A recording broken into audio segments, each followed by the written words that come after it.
Hi, and welcome to writehive 2025. I'm Brady, and I will be the moderator for crime fiction Masterclass, How to Steal Your Reader's Attention. I'm here with three amazing panelists, Alverne Ball, Bobby Nash, and Makana Yamamoto. Hi, everyone.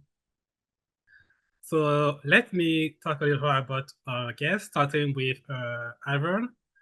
Alverne Ball has a MFA in fiction writing from Columbia College Chicago. His forthcoming historical graphic novel is set to be published by Abrams Comic Arts in 2026. He is a contributing writer to the graphic novel Epiphany in Jane, as well as as well a contributing writer to Shook, a Black horror anthology.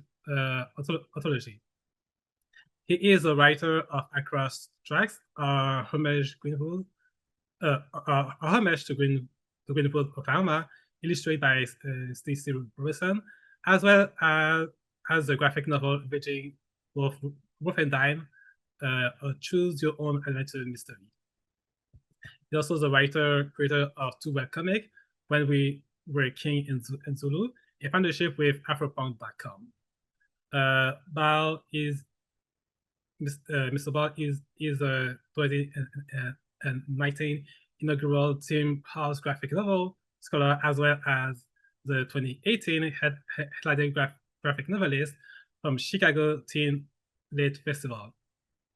A recipient of the first ever Luminart graphic novel award, he has also twice received the Glyph Rising Star Award for his writing on the One National Comic Series. He is also the author of two crime novels, Only the Holy Remain and Blue Religion. He has written comic and graphic novel material for such companies as the Bonaventura Production, Paramount Pictures, McGraw-Hill, Lion Forge Comics, New Paradigm Entertainment, and Campfire graphic novel. Next is Bobby Nash, who is an award-winning author, artist, and occasional writer. He writes novels, comic book, graphic novels, novellas, short stories, audio scripts, screenplays, and more. Bobby is a member of the International Association of Media Tie-In Writers, International Thriller Writers, and Southeastern Writers Association. From time to time, he appears in movies and TV shows, usually standing behind your favorite actor. Sometimes they let him speak. Scary me know. For more information, you can also visit his website. And last but not least, Makana Yamamoto, who was born on the island of Maui, splitting the time between the mainland and Hawaii. Makana grew up on beaches and in snowbanks. Always a scientist at heart, Makana fell in love with sci-fi as a teen. They even led the science fiction and fantasy interest class at their college. A writer from childhood fiction became the perfect medium for them to explore the interest as well as reconnect with the culture, coalescing into a passion for diverse sci-fi. They love writing mysterious settings and queer characters, as well as imagining what the future might look like for a historically marginalized community. In their free time, Makana likes to hold ties for the Dungeons camp, dragon games, defeat bosses with guildmates, and get way to invest in reality competition shows. Totally cannot relate to that point. They currently live in Massachusetts with their wife and two cats. All right, so now we can go with the questions. First of all, what element do you find essential in an opening chapter of a crime fiction novel? Starting with Makana. I think for me, what is most essential in a crime novel's first chapter, and I think this is true of all fiction's first chapter, is that investment. of like really being invested, I mean, that's kind of the title of the panel is like stealing your reader's attention, right? Of really getting that hook. And for me, at least, that hook is often the personal piece, right? Of like, what is, there's a lot of different stories out there. What makes it unique to this character and this book? And often it's how the character relates to the problem, the plot, the crime, right? Of like, how does this particular character and their investment relate to the crime, and how does that make me as the reader invested in this crime story?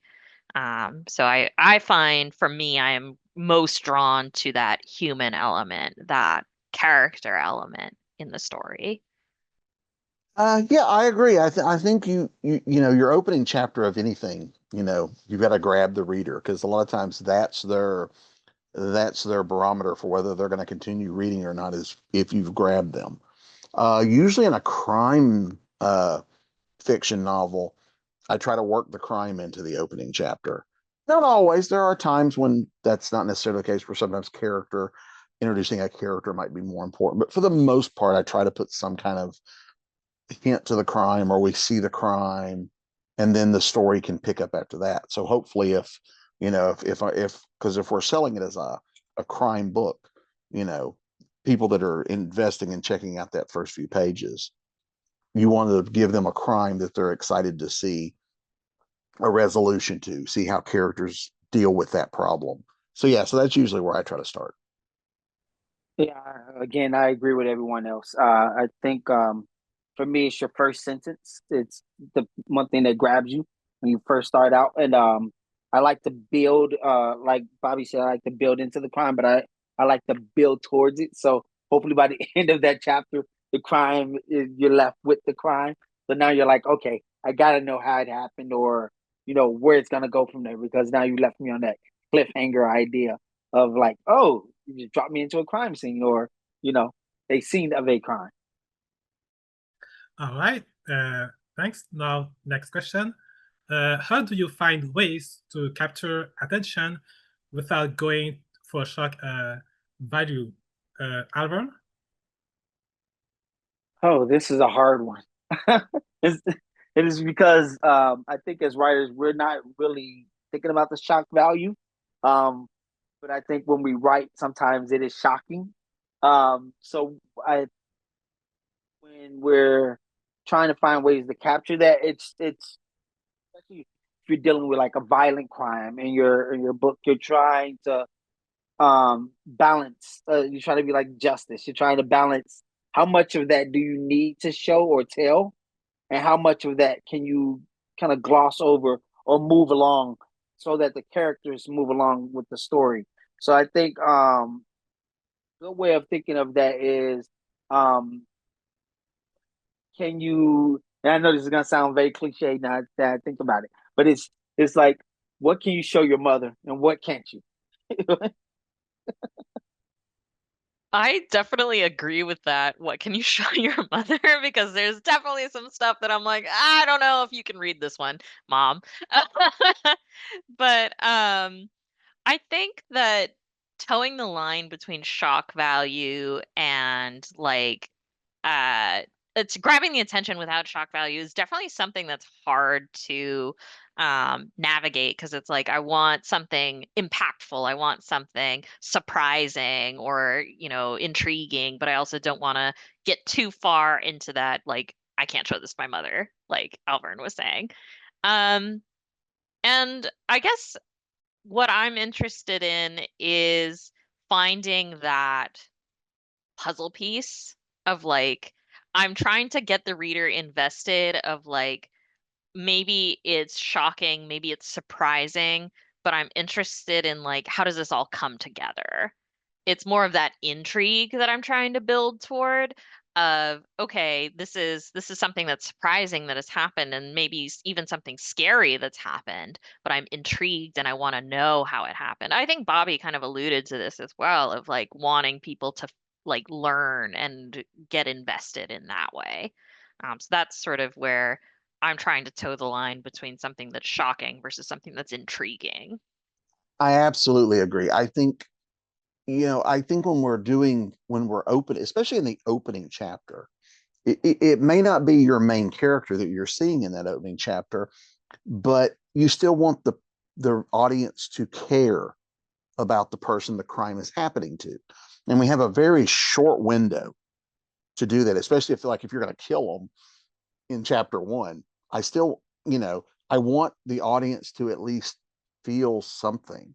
If it's just a nameless character, the death doesn't mean anything, or the crime, the attack, or whatever it is, doesn't grab the audience.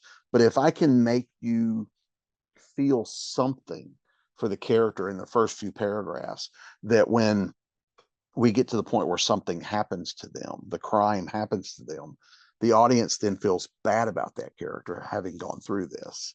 So those are the kind of things. And I'm with everybody else. I've had those mom moments.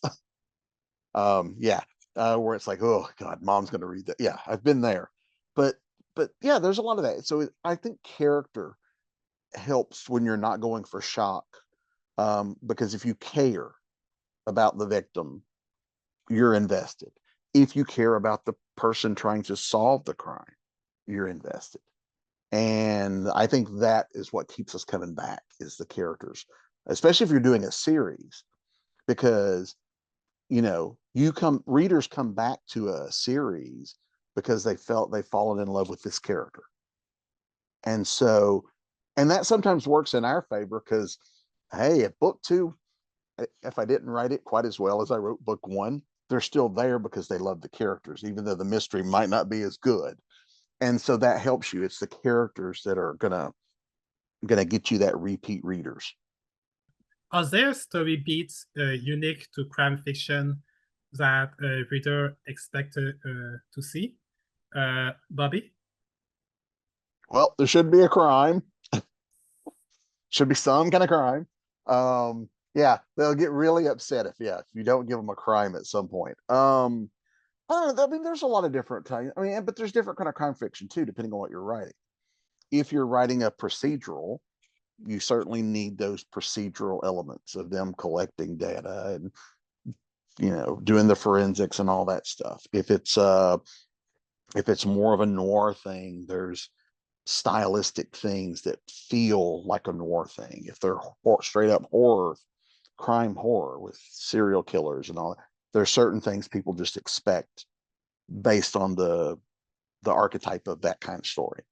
And it's a double-edged sword, because the audience wants it. They want the same thing, but then they also want something new. And so we all have to straddle this amazing line between giving them what they think they want and what we want them to have, and hoping that the audience likes it. You can go a long way by subverting those story tropes, but you have to do it well, or your audience will let you know that you did not do it well. So yeah. Story beats. I feel like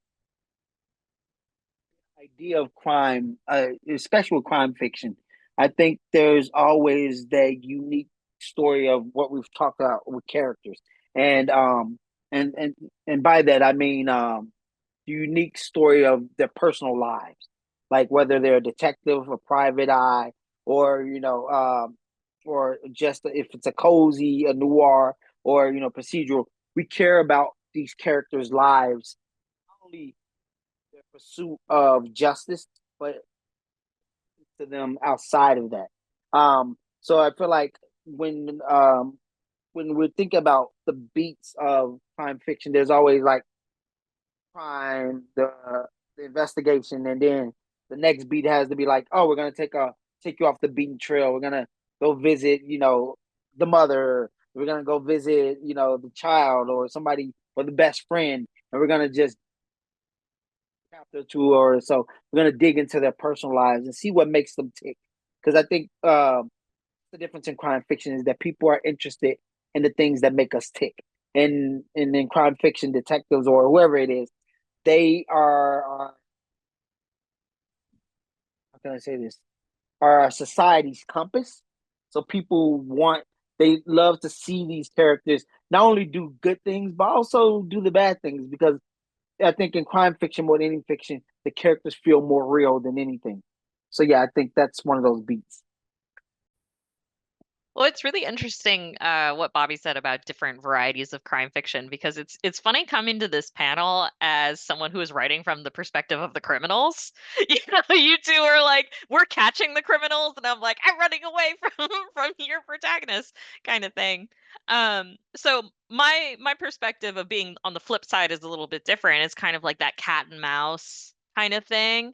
And for me, since I come from writing a heist, the beats for the heist in particular were like, signing on to the heist and then gathering the crew and then going through the heist and something goes wrong and kind of those are the vague beats of a heist.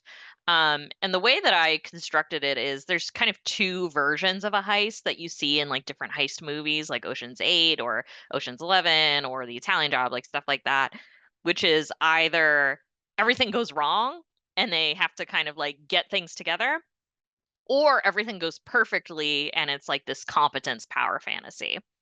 And with Hamajang Luck, I went more in the competence power fantasy of like, yeah, we did amazing. And even though things got thrown in our way, we were amazing and incredible. So that was sort of, and I think what was interesting about riffing off of that structure, and I agree with Alverne about this too, is the characters.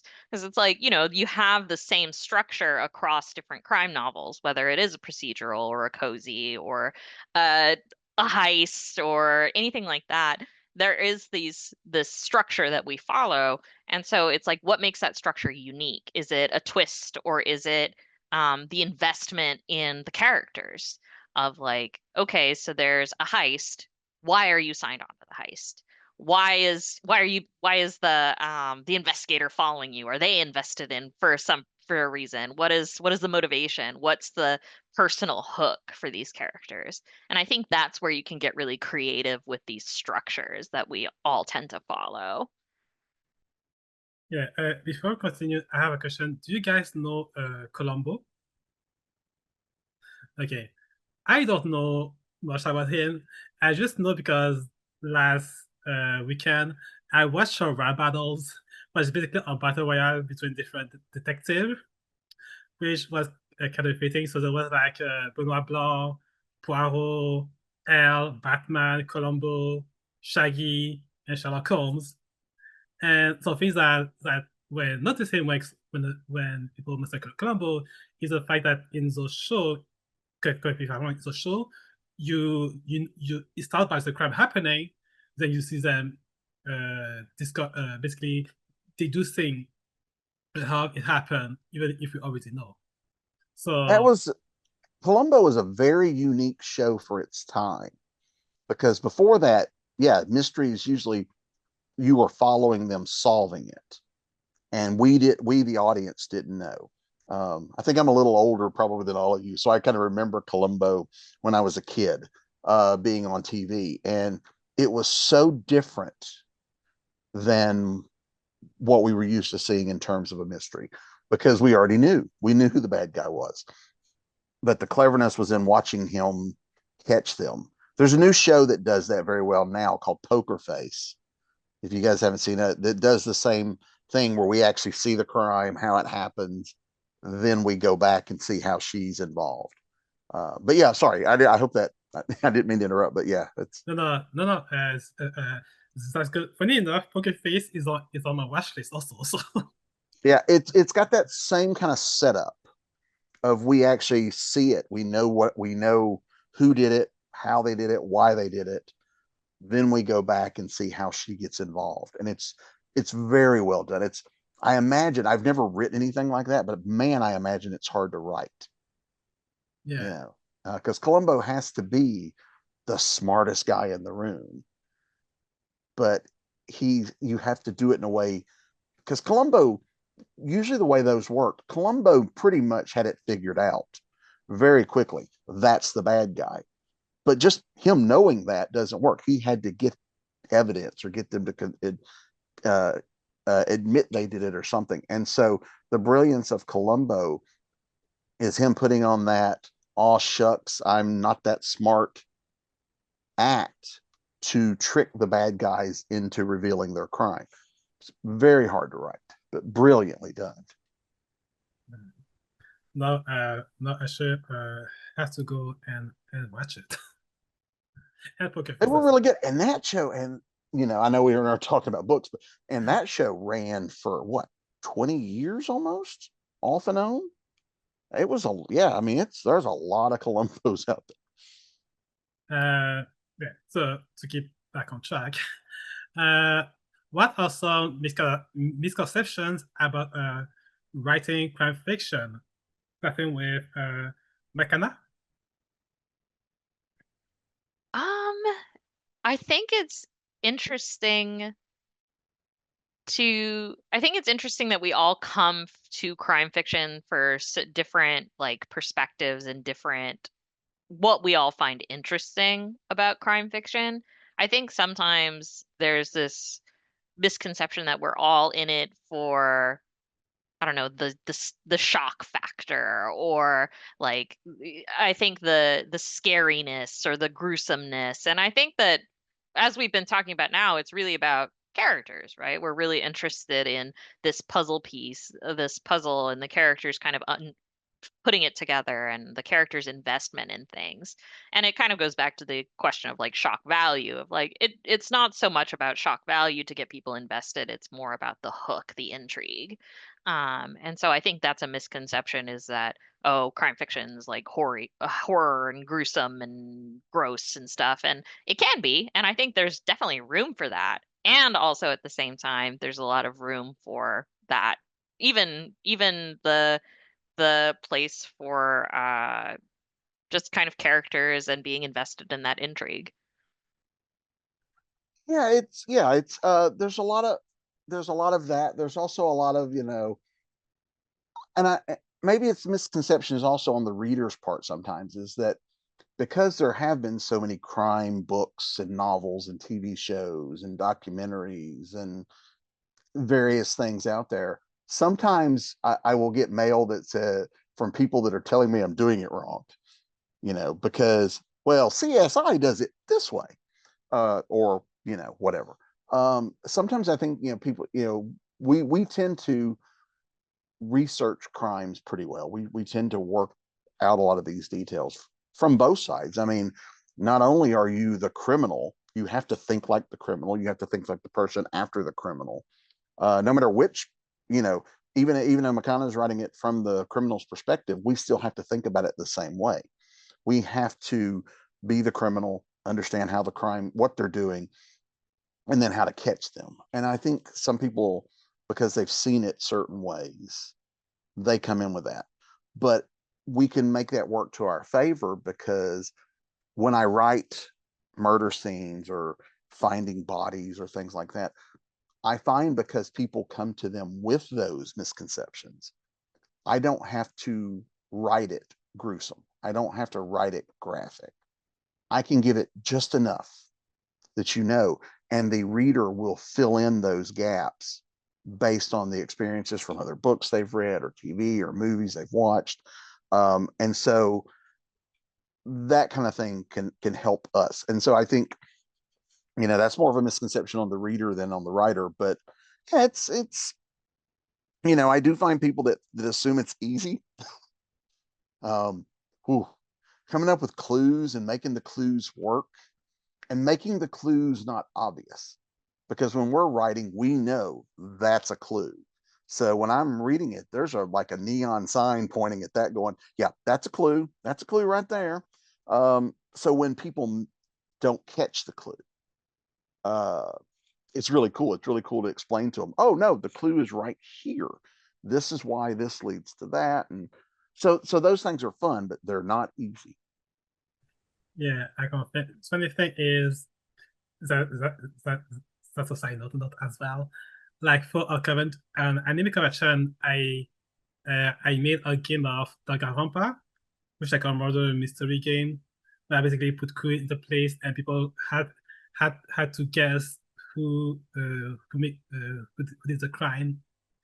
Me and my friend, we thought we put in our red herring.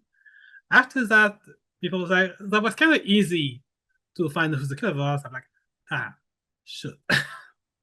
So yeah, I agree that is is less simpler than it seems. Yeah, it takes a lot because and every reader comes with it at a different level.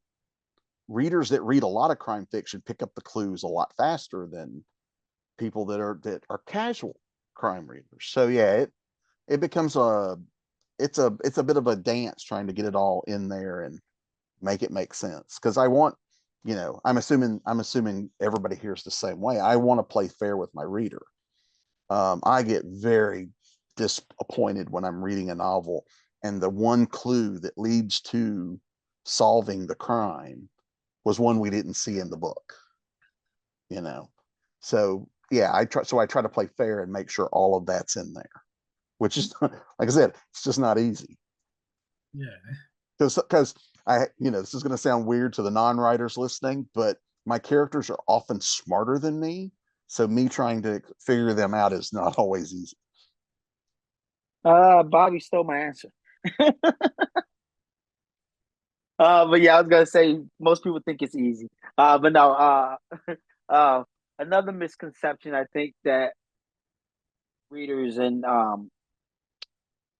writers that don't write crime fiction might think is that when we write those murder scenes or those scenes where there's bodies, I think a lot of people think that is easy, and sometimes depending on what you're writing, it takes you to a dark place, and you have to be able to go into that dark place and then come back out and go. There are moments where you go, man, in a world like that. I remember reading and then watching Cormac McCarthy's character Sugar in No Country for Old Men, and all I kept thinking, I don't want to live in a world like that. But to be able to go to that place and write that, and it was just like, I wish I could write that. So I think the misconception is that people think we're, like Bobby said, people think we're smart, and it's like, no, our characters are much smarter than us, and because half the time what they're figuring out in the crime, like there have been moments where you start to write a crime or you're writing your book and you realize you've written yourself into like a corner or you've written something. You're like, oh, I got to go back and revise, and before you know it, that character has already solved the issue, and you're like,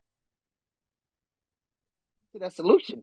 I know I didn't figure it out, but you hear it, the solution come through like your character's voice, and you're like, wow. And so I guess the misconception is that we know what we're doing, and sometimes we don't. That's what I'm gonna say. How do you balance between subverting expectations of the genre while still staying true to it? We kind of touched a lot about it, but Bobby? Yeah, there are ways you can do it. I mean, there are certain types of stories where typically they go one way or another. How your character deals with story beats or plots or problems helps. There's this great writing exercise where it's if you take, like if each of us on here took and had our character and the four of us dropped our character into the exact same simple plot, we would get four different stories because each of our characters are uniquely themselves. And so that character, like my character would react in one way. Alverne's character would react in a different way. So how they would respond helps move that. So a lot of times the things we can do is based on what the character does. We mentioned Columbo earlier. Columbo kind of put on that facade of making the criminal underestimate him. Whereas, Spencer from the Spencer for Hire novels didn't do that. He was more of a straightforward man of action. Go do it. Those type of characters tell stories in a different way. And so that I think is how you can kind of turn those expectations on their head. Sometimes you can throw in a twist, and the characters can kind of comment on it. Well, wait, isn't this supposed to work this way? If you're doing it and you're doing it, then you can subvert expectations that way while still drawing attention to it and letting your characters tell your readers, yeah, we know we didn't do it the way everybody else does, but trust us, we know what. And so so that kind of helps. So it's your characters more than anything else, I think, that help you with that. I totally agree. I think characters subvert everything in a genre, especially in crime fiction, because it's like we were talking about. There's always the beats of a crime story, and there's always the certain elements that have to go into it. Like you have to have a crime. If you do half the book and didn't have a crime, I think somebody would just like tear it apart and throw it away.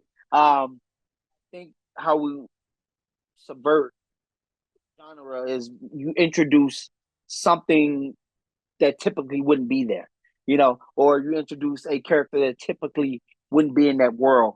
And how you balance that out is because that character or that item, that thing, supposed to be in that world. So if we were talking, like a who done it, and and we take classic Clue, and instead of there being a rope or a pipe or a knife or a gun in the living room, there's all of a sudden there's a laptop. You're like, wait, totally different. I didn't see that coming, and that subverts it because now it brings in a digital side of the crime that nobody ever thought about. Like, is this computer, is it important? And most of the time that'll be that clue that's important. It's sitting right there, but nobody opened it because it's the murder weapon. So I think that's how we subvert the genre, is when we start to think out of the box about the genre, or we look to examine what makes the genre. And really what that comes back to is, as Bobby said, it comes back to those characters. That's really what makes the genre. Everything else is the window dressing that helps disguise the genre. Yeah, definitely agree with both of these excellent points. I definitely feel like I love that writing exercise that you said about dropping your characters in the same plot and they're all going to react in different ways. Because I definitely resonate with that.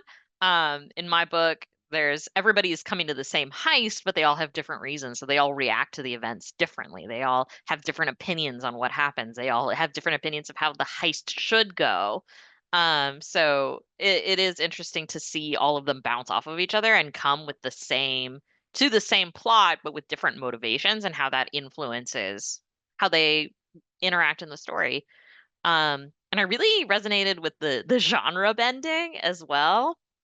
Um, because mine is a heist and it's crime fiction, but it's set in a sci-fi world, right? And recently there was The Tainted Cup, which is a mystery, but it's in a fantasy world. And so I'm really enjoying this crossover between genres that feel like they shouldn't fit together, but really gel in a really interesting way. So it's not just stealing a precious jewel. Maybe it's stealing a magical artifact, or maybe it's not just stealing money or bonds or whatever. Maybe it's stealing some galaxy-shattering tech. And then being able to play with genre and how that interacts with the crime itself and the crime fiction, I think is really fun. So that was something I really enjoyed in writing my book, was messing around with those expectations, and how they show up in both crime fiction and in science fiction. Next question. What makes a great twist, and do you must have one in a crime fiction story? Starting with Alverne. Um, 50-50. I love a good twist, but you don't necessarily have to have one in crime fiction. I think stories create their own twists. And by that I mean, usually when you solve the crime, there's if the audience or the reader didn't get it on the first page or the second page, wherever you layer the clues in, then by the time you solve it, that is the twist. but sometimes you can have, you can solve the crime and then there be another what if, there be that M. Night moment of like, I got you here, but I'm gonna do something else over here, and I'm gonna twist this, this genre on its head, or I'm gonna turn the story on its head. 50-50 because you don't necessarily have to have it. But I like it. I like a great twist, but it has to make sense. If the twist is in there and it does not make sense to the story, then it doesn't need to be in there. And sometimes you'll find writers put in the twist because they're like, I got you as a twist. That's gonna sell the book. That's gonna make the movie. And then it's like, no, it won't. Yeah, I think stories have to have it or need the twist already have it by the time it's revealed through the writing of great characters. I was just thinking of the movie just now of Catch Me If You Can. I mean, not Catch Me If You Can. The Magician movie. That's the heist. That's kind of the heist movie. Can't think of what it's called at the moment. But again, it's now you see me. Now You See Me. Yeah. And again, at the end, there's that twist of like, revealing, the Morgan Freeman character was after, and that one person was the son. I won't give it away as much, but but the idea is like, okay, that's a nice twist, but I really didn't need it. I need to know that he was the son because it really plays up at the beginning of the movie to introduce that. So I think good movies or good fiction and movies that have it come. The twist will naturally come. You don't have to make it. It'll just happen. Agree there too. I think in a lot of crime fiction, the twist is kind of baked in of like the solving of the mystery, the whatever goes wrong in the heist, or just it feels like the twist is already kind of there. And I really liked what Alverne said about like it will unfold naturally, and that aha moment is when the twist happens. And I also resonate with if you try and put in a twist because you feel like you need to have a twist, it won't work. So if you're trying to force something in that the story doesn't need, I think it's gonna work against you. And I talked a little bit about this in the context of heists is sometimes there's the big twist where everything goes wrong, or it's the power fantasy where everything goes right. And for me in my first book, it was like what feels correct for this story and these characters is everything goes right.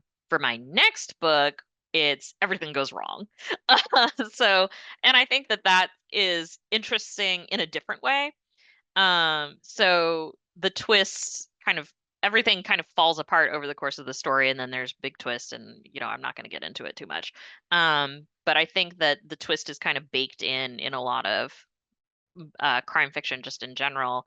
And I don't recommend people trying to ham fist one in because it will oftentimes backfire. So just tell the story that is unfolding, tell the story that you want to tell, and don't feel like you need to do anything. Because I think that's another thing that writers who are new or are establishing themselves often fall into is like, I must do this thing. And you really don't. You really don't.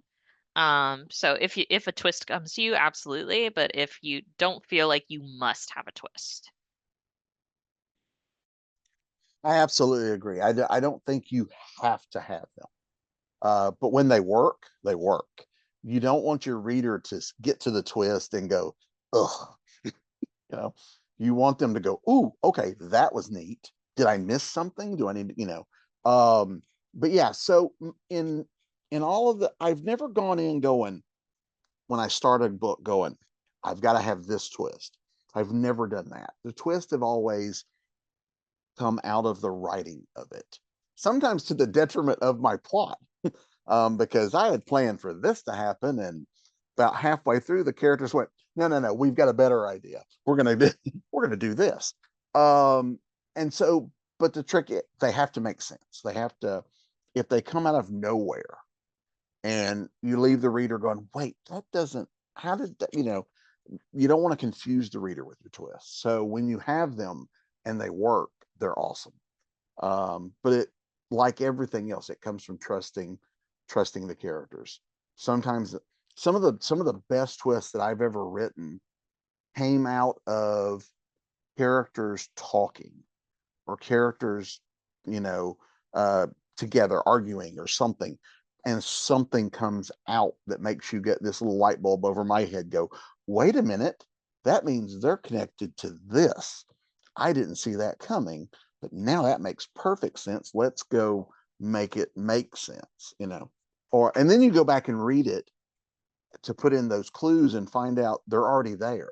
The characters had already been slowly giving you those clues. Again, smarter than me. So, so those things, that's when it works. When it works, when it comes naturally. So, but yeah, I agree with everything that was said. Don't try to force a twist. Next question. So we already said some titles, but which crime stories managed to grab your attention? Starting with Makana. Well, I'm first and foremost a sci-fi girly. I read some really interesting sci-fi crime fiction recently, which I really loved. So the first one that comes to mind is The Body Scout by Lincoln Michelle, which is this it's like a whodunit, but it's cyberpunk and there's baseball. And it's really, really good. I love it so much. Highly recommend. There's another one that is Bang Bang Bodhisattva, which is and that's by Aubrey Wood, and it is about a down on her luck trans girl hacker kind of doing these gig economy hacking jobs and then gets targeted by a serial killer, and it's like, what's going on here? And that's really fun. And then the last one I'll mention is The Stardust Grail by Yume Kitase, which is another heist. So it's like this treasure hunter who's retiring to academia gets pulled in for one last job to steal this artifact from this hostile alien race. And it's a lot of fun. So I think that's kind of been my niche lately, is the science fiction crime fiction. And those are my recommendations right now. Yeah, my first introduction to mysteries was Scooby-Doo as a kid. So the first mystery book I ever read was Encyclopedia Brown, which were these mysteries for children. And I remember just loving trying to solve the mystery. So as a kid, that was kind of my intro. Oddly enough, the second novel I ever remember reading was it was a sci-fi mystery. It was a Han Solo novel where Han and a bunch of guys are going on a heist, like in the Star Wars universe. So I thought the mixture of those together. These days I read a lot stuff like Michael Connelly has several series, Bosch and the Lincoln Lawyer. Alex Cava has the Writer Creed, which is he's a guy with rescue dogs and they get into trouble. Stephen J. Cannell wrote several police novels near the end of his life that were all fantastic, and so I just love those. Those are so much fun. And I could rattle off a bunch of names, but I mean they're all really good. But I'll give you one last one that a friend of mine actually wrote these two books, and I was just enamored of them. Van Allen Plexico wrote a book called Vegas Heist, which is about two guys trying to rob a casino in the 1960s. And then he followed it up with Miami Heist, where they're robbing an island, off the coast of Miami. And there's another one that they've got in the works. And those are fun heists, but I think also because there's a difference between a 60s heist and a 2025 heist. Technology alone makes the difference of what you can and can't do. There's a lot of things that modern technology makes so simple that kills plots sometimes. It's in the 60s, 70s, and 80s, you could do a story where, oh, we found out this crime is happening, we have to stop it, but I can't get in touch with anybody on the other side of town. With cell phones, that's just a plot that doesn't work anymore. So placing stuff sometimes in those period pieces gives you an added bit. I know you mentioned doing sci-fi, writing a heist in the future, is different than writing a heist today, because the world has changed and the technology and how things are done. So there's a lot of those type of things we can play with. But there's a lot of great crime fiction, and crime fiction I think crime mixes well with other genres. I like a good crime thriller. I like mystery thrillers. I'm co-writing my first cozy mystery, which, from the guy who usually shows and is very brutal and killing people, writing a cozy where we don't show all that has really been tough. So, but it's so it's fun to do that stuff. And so there's a lot of good crime fiction out there to read. All right, and Alverne? I came into the genre via Sherlock Holmes. First book I ever received was a short stories, a whole bunch of Sherlock Holmes books or something like that. um, but two books I was a big Hardy Boys. Again, crime fiction for young kids. I actually tracked down the book that got me into it. It's called The Dungeon of Doom. And then The Westing Game, another amazing piece of fiction that was written for kids, but very odd when I read it because there's a lot of undertone adult things in it. And then lastly, was what got me back into the genre, because I read as a kid and then stopped reading as a young adult and or as a teen. And what really got me back into it was Michael Connelly's The Crow. Um, it just set me on fire in a way that I can't even describe to this day. And it's one scene in the book where the main character steps out. He comes out of his home or his apartment, and he's outside, and it's during the dead of night, like 2, 3 in the morning, and he's standing there in this door, and he's looking at this doorway, and he wonders if somebody is there watching him. And through the whole book, you're just like, oh, it's nothing. And then by the climax of it, you find out that that one moment that he had early in the book, he was like on point. He thought somebody was watching him, and it was somebody watching him, and it just blew my mind to the point I was like, I have to write. I have to write like that. I want to write crime fiction like that. So for me, yeah, that was the book that kind of drew me back into the genre. And there's, like as everyone says, there's so many more. And last but not least, I will say, the screenplay Seven by Andrew Michael, can never forget his last name. I think his actual last name may be Andrew. Michael Andrew or Andrew Michael. But the screenplay for Seven was just, it's a piece of marvelous, beautiful thriller fiction that I just couldn't put down, and I was like, okay, I gotta write this. So yeah, those are my influences, I guess. All right. I mean, I guess for me, Memento from Christopher Nolan is my favorite movie of all time. So that's one of my biggest examples. And it's funny that Bobby mentioned crime fiction mixing with big genre, because other example that came to mind was like Death Note that makes with supernatural, Scream that makes with slasher horror, the Garampas that makes with like the death game type of genre. So these are also like other examples that comes to mind, whether it's like fantasy or sci-fi, whatever. So yeah, how can you avoid cliches, pitfalls, and problematic tropes in crime fiction? Starting with Bobby.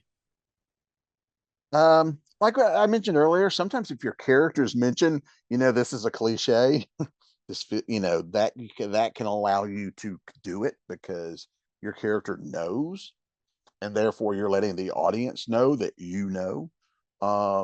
or whether they're like, oh god, I hate cliches, that is such a cliche thing, I can't believe we're walking in on this, and things like that. There's a lot of stuff that's just been done. I mean, books have been around and stories have been written for as long as they've been written. There are no original plots. You're gonna, no matter what story any of us tell, somebody's done something similar. A murder mystery, there's thousands of them. Heists, there's thousands of them. Slashers, there's thousands. what sets us apart, or any writer, what sets any writer apart, is not that you've come up with an original plot. It's how your characters and you navigate that plot. You know, all of us here, like I said, we could take that same plot, and when we put it through our filter and our experiences and our characters, you're going to get 3 unique stories, because we all bring something different to the table as writers. Our characters bring something different to the plot, and then that's where we become, take something that's familiar, but we give it its own flavor, because each of us writes in our own way. And I think that's just how you do it. You just have to tell the best story you can, the best way you possibly can. um, Understanding tropes and all that helps as well, because if you understand them, it is easier to sidestep them or turn them on their head or things like that. So The only way I can think of to avoid cliches or pitfalls is to actually write them. Write them into the thing that you're writing, and then read it back, and you'll hear the cliche, or you'll see the cliche. If you're like me, I'm a visual writer, so I think that's the only way you can avoid them. Or if you have trusted readers, give those pages to your trusted reader. Your trusted reader will point out the cliches. And again, like Bobby said, sometimes it's good if you know that they're there. But sometimes when you're writing, you like when I write, I tend to hit things right on the nose, as they say. And I'm like, oh, I know it is, but it's exactly what is needed. And then somebody, and I'm like, okay, fine, I have to revise, or I have to rewrite, because again, I've hidden it, I've gotten too close, and it's very cliche, but I'm like, it's exactly what it needed. But then as a writer, you have to challenge yourself to go beyond the cliche. It's because once you recognize the cliche, then you're sitting there thinking, okay, how can I rewrite it so that it doesn't sound cliche? Because that's really what it is. It's just about rewording and rewriting the cliche so that it doesn't sound cliche. And then people go, oh man, it was an amazing line. And you're thinking in your head, like, it was the most cliche line. You just don't realize it because I didn't write it or say it in the way that we're used to hearing it. You know, it's like my mother. I used to ask my mother something. She'd go, "Where are we going?" She go, "I'm going to see a man about a dog." And then it's like, and so I tell my kids that, and then at some point I had to change that. I was like, "I'm going to see a dog about a man," and it's just like, "Oh, what?" And it's just like they get confused. So I think that's the way we get around the problem of being cliche, is by acknowledging the cliche and then accepting the cliche. real quick, I read one time where the character actually said, "I can't believe I'm going to say this, but," and then said the cliche because it fit. But because the character said that, we went with it, because he knows, oh, I can't believe I'm about to utter these words. The butler did it, or something like that.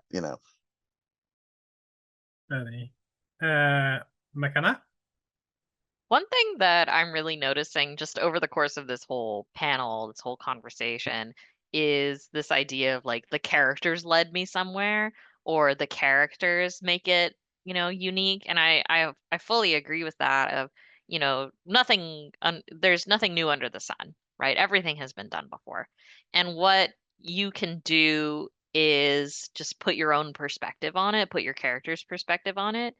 And I think when you're writing, when you start with really strong characters and you follow their motivations of like, what would this character do in this situation? It's never going to be the same. And I think that's where these surprises come from, where you're like, oh, I wasn't expecting that, or oh, that wasn't in my outline. Like what happened here? And it's because you're following the character and their train of thought and what they're doing and what they want to do and their motivations.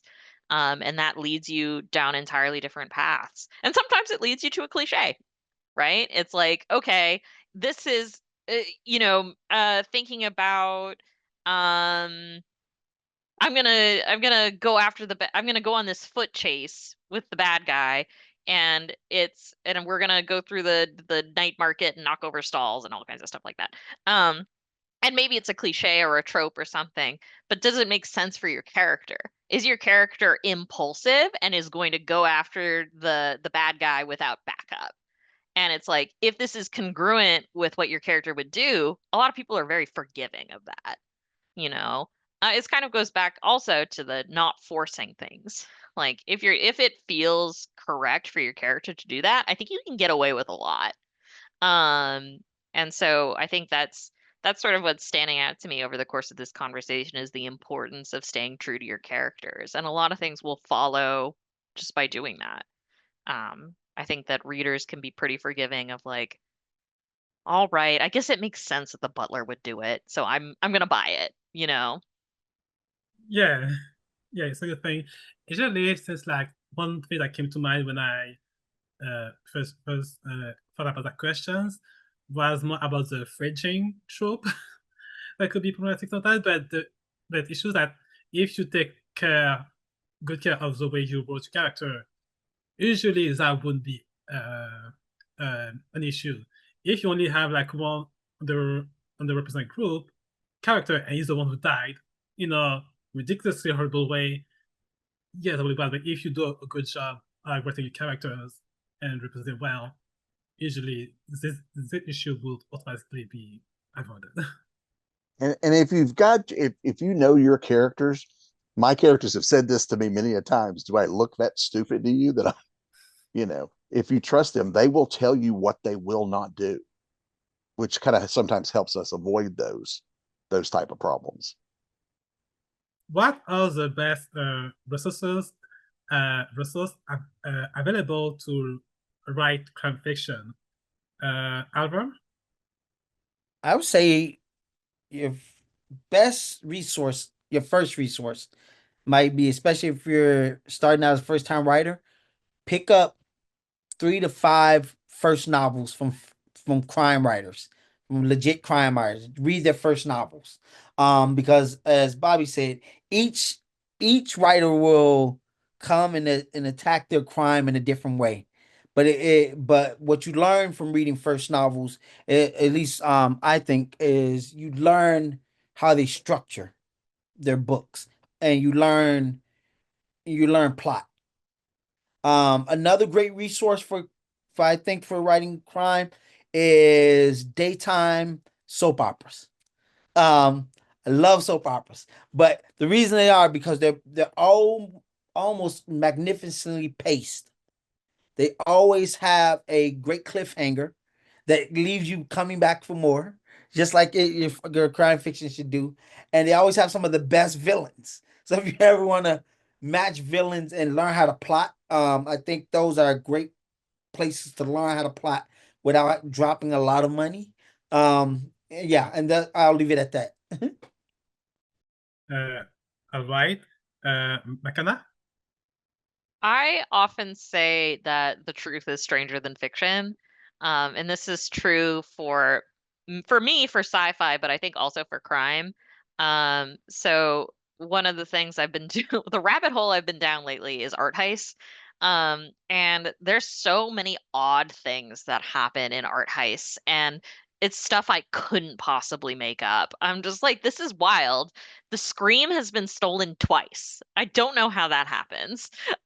So, they in getting into the details of like what is going on here. And I think that even if you're doing something kind of absurd, the real life is already absurd. So I think taking a lot of inspiration, I'm a big fan of a Wikipedia rabbit hole. So I think whether that's Wikipedia or, documentaries or nonfiction, I think taking inspiration from real life can be really helpful. And then you're able to think of, okay, if my character were in this situation, how would they react? Or how would they do this differently? Or would they do it the same way? And I think that can be fun to just take inspiration from real life because real life is weird. Bobby? Yeah, read if you like crime fiction, read crime fiction. Uh, research is wonderful. With any, no matter what genre you're writing, if you can research, as a guy who writes crime, I have had some wonderful one-on-one conversations with FBI agents, some SWAT team guys. I spoke with a Secret Service agent at length once. You know, doctors, lawyers, stuff like that. Just people love to talk to you about what they do. You know, hearing the forensic photographer tell me what it's like to photograph dead bodies. You know, I have an idea, but they can give you those extra details that gives it weight, what it smells like, what it feels like, what's, you know, you get those kind of things from it. And that adds a little weight to the story when you write those, because you now have a, you know, I know what a morgue looks like on TV, but until you've been in one, now I know what one feels like because, you know, been in there. So those are the kind of things, is getting in there, doing, you know, getting in there, talking to people, doing research, finding that, traveling. You know, I oftentimes go, you know, like if I was going to do an art heist, let me go to a museum and plan an art heist in my head, you know. You know, if I'm thinking, you know, I'm going to commit a crime on a college campus, go walk a college campus. What's the best way to escape if I commit the crime here? You know, that kind of stuff. But do it where you're not doing it in a creepy way where it's going to get the cops called on you. But yeah, stuff like that, planning it out, seeing what you can do, running it through your head, you know, talking to other writers about, does this make sense to you? Is this, you know, because sometimes we get in our own head and the crimes don't make sense. And so, yeah, all those things you can do to try it. You can, sometimes you try it. I think Alverne mentioned earlier, sometimes you write yourself into a corner and you kind of have to back up, but you didn't know that wouldn't work until you tried it. And so sometimes you try something and it takes you in this wonderful direction you didn't know. So there's a lot of give and take, trial and error.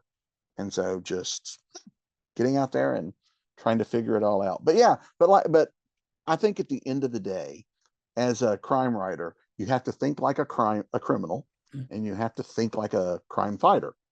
You have to learn how to think of both sides of that, and which is kind of fun sometimes. All right. So before we wrap up, I will give each panelist a moment to either give a last bit of advice to our viewers or to plug anything they want to plug. Starting with Makana. I think the advice I would give to anyone is just try it. Just do it. Really don't feel afraid to experiment. Don't feel afraid to mess around. Sometimes people self-censor by being like, "Oh, this is too weird for the market. I can't do that." And it's like, "No, do it. Do it. Just experiment, have fun. If you're not having fun, your readers will notice. So just mess around, have fun." In terms of plugs, my debut novel came out in December in the UK and January in the US. It is Hamajang Luck. It is a sci-fi heist. I called it Heist Lesbians for the longest time because it's a heist done by lesbians. And it's got cyborgs and space stations and tech, and there's all kinds of shenanigans that happen. I think it's pretty fun. So you can pick that up. And then the second book, which is a standalone sequel, the Obake Code, is coming out in early 2026. So pre-order link should be up soon for that. You can find me on my website, which is makana-yamamoto.com. You can find all my socials on there, and I post updates and memes and stuff on my social media. So look out for updates on Obake Code, but Hamajang Luck is out now. Thank you. Bobby? Oh yeah, Bobby, congratulations on your first novel. I didn't realize that was your first one. Congratulations. Thank you. Yes, that's such an exciting time. I remember the feeling much longer ago my first novel came out. I've been doing this a little while. I have a little over 200 published credits. I've been doing this a while, but I forgot what we were going to say. Oh, I'll echo, have fun with it. Write. If crime fiction doesn't excite you, don't write crime fiction. Write what excites you, because, you know, if you say, like, you don't chase trends, because say you write a crime fiction story because it's popular, and you don't like writing crime fiction, if your luck's anything like mine, that becomes a big hit and you find yourself stuck writing this thing you don't like for the rest of your life. So try to find things that you enjoy writing. Or there's nothing wrong with experimenting too, but yeah, write what you enjoy, have fun with it. That will make writing so much nicer for you, so much more fun to do, and it won't feel like a chore.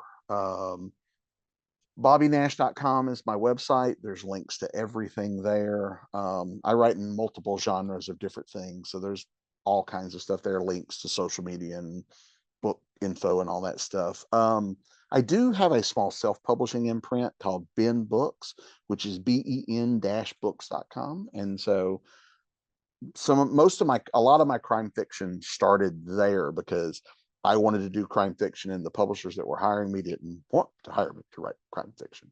And so I started publishing my own. And then I got a little modicum of success at it. Now I got publishers going, hey, I need a crime story. So, but that's kind of where it starts. And so I do my series stuff through Ben Books. So that's where you can find me. I love both of your guys' books and ideas and everything. I'm inspired already. I would say, like McKenna said, experiment. I'm experimenting right now. I'm writing a crime fantasy series of illustrated novellas, called The Apothecary Mysteries. So they'll be out in 2026, probably late 2026. And my best advice is, again, the advice Michael Connolly gave me was to write as early as possible, and just write it as much as you can. So that's my plug. And then you can find me on alvernewrites.com or Alverne Ball on all my social media. So yeah, that's me. Thank you. Yeah, and thank you to our panelists. And thank you all for watching this video. If you're watching live, what have the panelists will be in the chat to answer any questions. And yeah, and have a great rest of your day and of your conference. See you next time. Thank you.